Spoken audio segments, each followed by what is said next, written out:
Ladies and gentlemen, we are back after a long Sabbath rakati kurei nenhau dze-immigration kuSouth Africa, nhau dzemapepa, nhau dzemavisa, maspouse, mastudy visa evana, mawork permit, etc. nemazve-TP nemachii. Tantakamboti nyararei, but we are back again with the legal expert muzvinafundo, Dr. Chiedza. Zvinodadisa kakufundawo kwete kuti kudadira vamwe but kungodadawo ngoti makadya mabhuku, Doctor. Yes, definitely. Tinongoencourage my youth kuti rambai muchidya mabhuku. Yes, more encourage ana Zigo. Dr. Zigo. Yes, tisingapedzi nguva sitereki. We just want to look at the developments that have been happening in South Africa.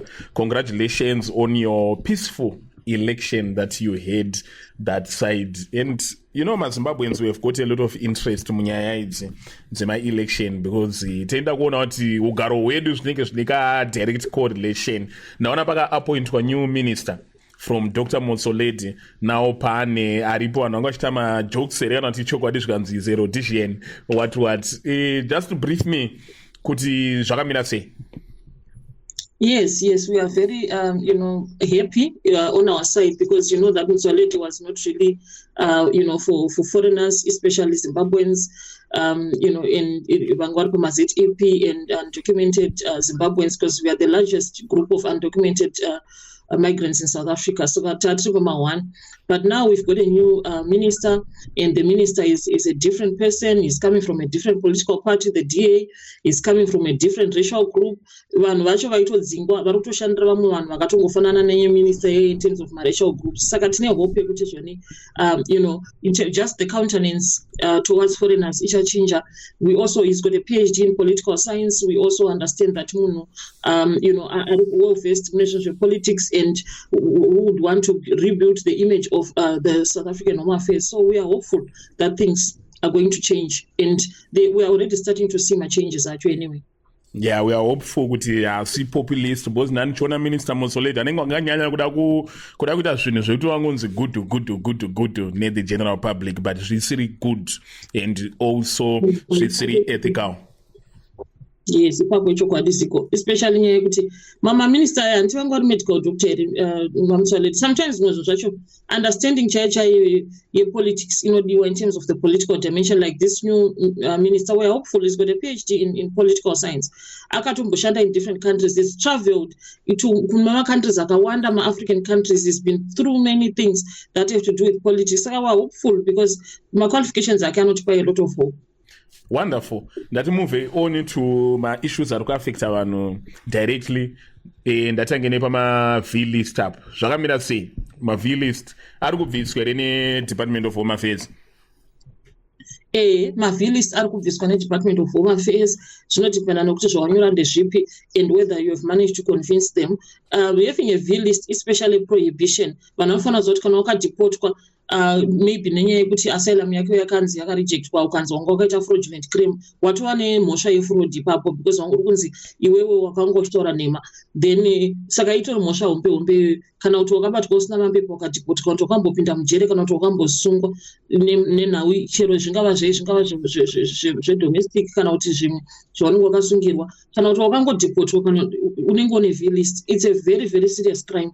Inokupa a ban in South Africa for life. A V-list is a ban for life. Haisi ban yekuti ichazobva after 5 years. Ndosaka vasingakupe ma-years vanongokuti V-listed, which means you've been banned for life. Saka we had actually made ma-appeals to the department. Ichitaura ndakaiona sei V-list kana chichakaitika, and papasina kana response. Then the new minister has been appointed. Ezvinezvi ma-responses takungomaona every day responses are coming in. So we are very hopeful and we are encouraging vanhu kuti zvoni make hay whilst the sun shines. Because hatisi kuziva kuti minister yedu change tinaye rini, zvinhu zvacho ndezvema-coalition. Saka put in your application. In fact, I'm going to discount you. All of you vachava vachitaura ma-V-list, I'm going to discount you. It was going to be 50% to draft and submit all of the 50% discount. Yes. Makachaja muda wangoita zvinhu zvipachena kazvo.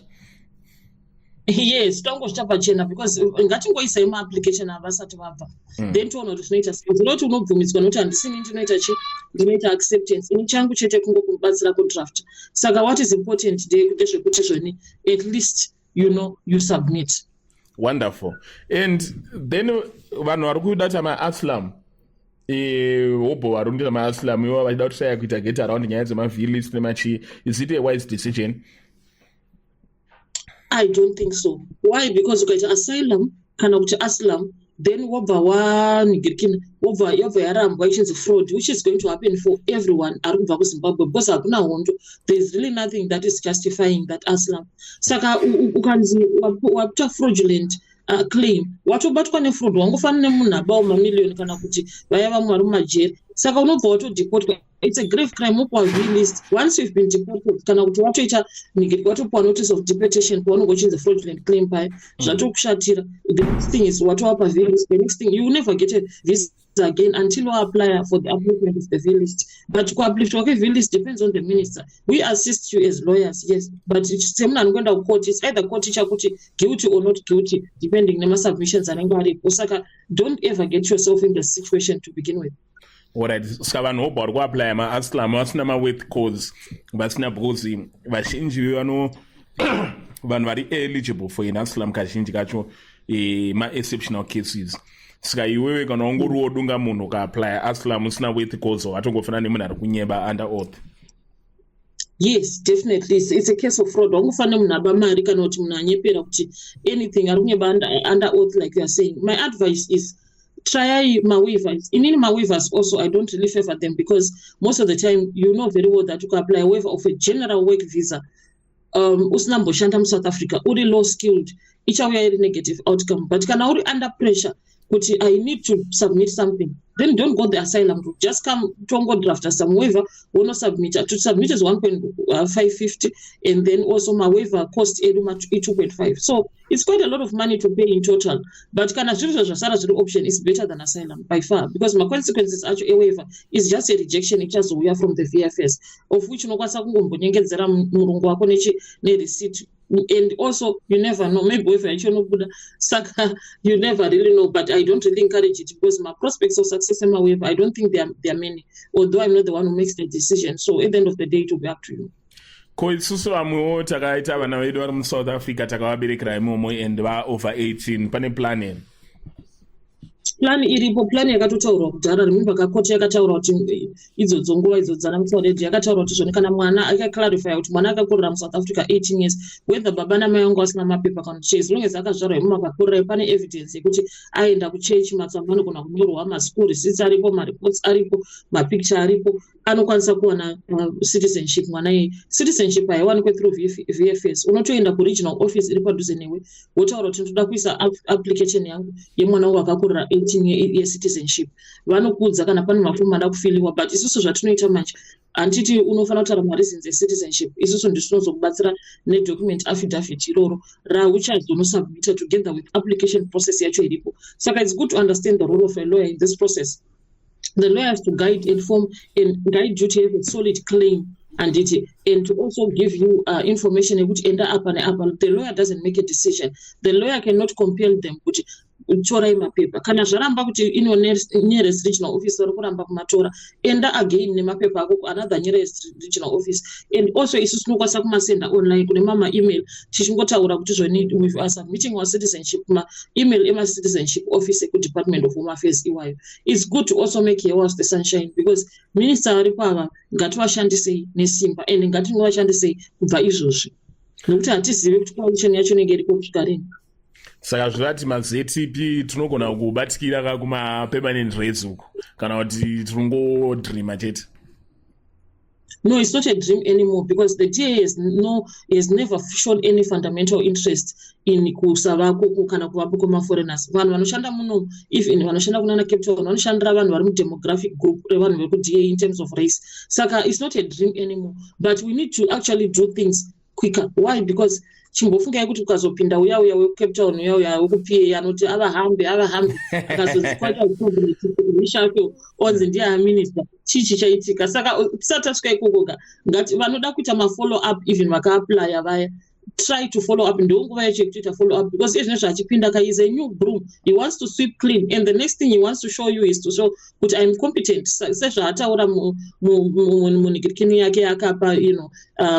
Press statement. But I'm going to be making sure that I'm going to be doing the right thing. So please, just make sure kana uchida follow up, come to me, and then assist with draft a follow up letter to forward. Then choice kunema imo vamwe vari kwevava futi tichivaita sikura titori kutoda ma-outcomes edu asati auya kwenguva yakareba. Wonderful. And then ndomoenda pa-UK apa at least kwana new prime minister wanga varipo ndoona kuti vanhu vanoenda vonowana zvigaro vari foreign descent vanowanzoomesera vamwe vanhu vanenge vada kuuya kunyika idzodzo, people who are also foreign descent. Ameno ndo zvatingori, but pa-UK vanhu vari kuwana ma-10 year ban for ma-representation nema-administration review chichi munokwanisa kuvabatsira here? Pane vanhu vari kubatsirwa nevanhu painternet nokuti vanhu havada kujaira zigo kushandisa malawyers. Vanhu veganda rangu nekwandakabva inini vakajaira kuita zvinhu vachibvunzira zvokungobvunzira panext door kuti nai zvinofamba here, zvinofamba. Ndosika muchiona kana vanhu vachizara kumapostori vasingadi kuzara kuchipatara. Saka unozoona kuti havadi kudhependa nemaprofessionals. Saka vanoenda unoudzwa kuti handokwanisa kubikira tsamba yemedical aid, ndokwanisa kubikira tsamba yechakati. Ukangobikira uri munhu mukuru zvikaiswa mudocument verification process yavanayo ikoko uona kuti aiwa iri harina kufanana nemadocuments anobva this particular insurance South Africa kana kuti kupi kwaunenge wabikira kwacho kana kuti kuZimbabwe, then unokwanisa kupiwa ban ye10 years. Vamwe wakabikira mafoto akabvisa musoro wemunhu pafoto akaisa wake, foto iyamba yaiswa musystem ikaonekwa kuti aiwa musoro wemunhu waitombowo munhu handiti munoona. Saka zvese izvozvo zviri kuitika ende vanhu vari kuwana ma10 year ban, asi kana wana 10 year ban zvinonyadzisa, zvinorwadza, asi usaisa pasi pepino gonyara kana kuti wochema. Uya kuna lawyer ipapo 28 days dzisati dzakwana, uya kuna lawyer tikuisire application yekuti yes you submitted but you didn't intend to deceive, because unongopiwa 10 year ban kana zvaonekwa kuti you were intending to deceive, not that you just submitted a fraudulent document. Because sometimes unokwanisa kutaura kuti ndakangobatsirwa nevanhu ndaifunga kuti vanobatsira, handisini ndakatoita document iroro and I didn't intend to deceive. Saka tinokubatsira vangazobvuma kana kuramba, but gara waedza nokuti 10 years is a long time, and when you want to reapply there is no guarantee. Hanzi zvinhu zviedzwa chembere kwachivi yakakanga mabwe. Then dependent visa, spousal visa, visitors, boyfriend, relative pa-UK papa. Pane zvambotaurwa paipai last year if you remember, ana Rishi Sunak vachiita zvavaiita vosvika kuti tukuscrapa tukudi pachine mukana here. Madependent achiripo mukana kana wakapinda before March mu-UK uchine mukana wokunza dependent yako. Dependent can be anything from boyfriend, from spouse, from fiance to your children. And ipapa takaona kuti administration iyoyi yanga iriko ku-UK yakabvisiwa yanga ichiramba kuti madependents auye, which is very inhumane. And we've been trying, and people have been getting my outcomes. There we actually have a 99% success rate in terms of assisting people to reapply. I'm saying 99% in the sense that there's only one client who's been, given a negative outcome. And we are saying, so it's almost 99.9%. And we are trying by all means, and we put my representations. We also assist you in terms of what other ways besides my representations that can increase your chances of success. So we assist you. So even if you want for rejections, even if you start to apply even if you evidence, first come and consult. Kana waita consultation is ukaona kuti vanhu vanokwanisa kundibatsira nezvautaura zvine musoro, then allow us to give you an opportunity to assist you, to guide you through the process. We don't submit the applications for you, we simply guide you throughout the process. Draft my documents ese zvakangofanana nekuti sigo umwe munhu anoapply achiti ndinoda kuapplyira mwana wangu ndiri single mother, anditi oisa application yake tozoti pakumubvunza apuwa rejection oti ndiri single mother, ndakazoroorwa futi. Hausi single mother, you are a mother living with a father who is a stepfather. Saka mutori a solid family. Mwana anofanira kuenda under an argument yekuti anga achitori adopted by the stepfather. Saka hanti munoona kuti pamutemo things are totally different to what we perceive kana zvatinonzwa online. Saka kana takuzokuaplayira futi tichitotaura kuti mwana uyu is joining their parents. Saka anofanira kupinda topa evidence manje yekuti the step parent has been an adoptive parent, ndiye agara nemwana, ndiye anga exercise a parental responsibility. Saka these two people, they are a father and a mother to this child. Unlike maybe paunongoaplaya wega uchizviti I'm a single person, uchisora uchizvinetsa nemamatsamba asiri necessary. Ndikupaona. Then I think in closing, ko isusu tinofarira mafake tinoita ekubika tiri safe here tiri ekubika.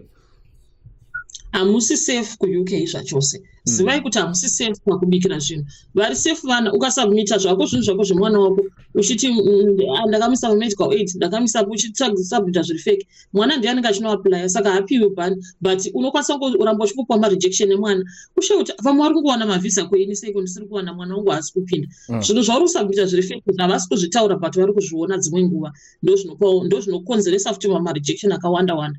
Then the other thing ndeyekuti kana uri munhu mukuru havana tsitsi newe zigo 10 years pachena unongopiwa 10 years, vari kuvatori ma 10 years vari kutoteerera izvozvo. Saka ngatiregerei kusvika pasituation idzodzo, ngatitsvagei malawyer, ngatitsvagei vanhu vanokwanisa kutibatsira. Myself, I'm a legal consultant. Ndoziva kuti vanhu malawyer kwamavenga, but the good thing about me Zigo is that I'm an academic. I don't practice in terms of going to court whatever. I'm trained as a lawyer. I'm an immigration consultant. I talk to many people from different backgrounds and diverse circumstances. I'm not just munhu akangoita mablinka ekuti ndiri lawyer. I'm a person who's very versatile because I work with people. I've worked in the NGO sector.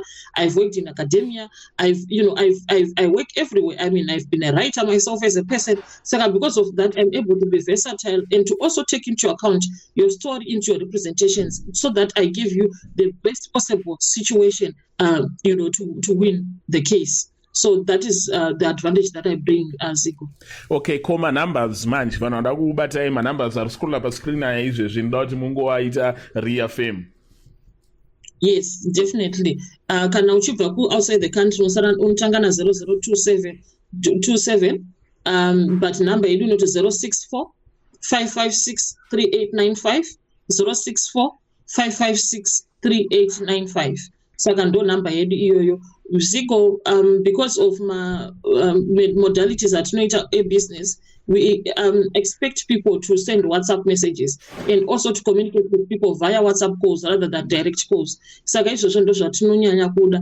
And before you call, we only pick calls on appointment, which means that we pick calls for consulted paid clients. Tinoitira kuti tipewo preference nokuti hapana pasina kunzi uyu anouya pamberi Zigo. And this allows us to be able to know kuti who can come first panyaya dzemacalls. Hazvinakidzi kuti iwewe wabhadhara mari wakuda kufona foni yacho inoramba ichingori busy, hapana kwangu hakwanisi kupinda. Saka we pick calls only from paid up clients for consultation and also for any guidance. Thank you, Doctor. I think let's leave it for here. Ticharamba tichisa mapost atenichingoise kuti vanhu vaone how it's going, and have a good day. Thank you so much, Zigo, for such a good work. Thank you and bye.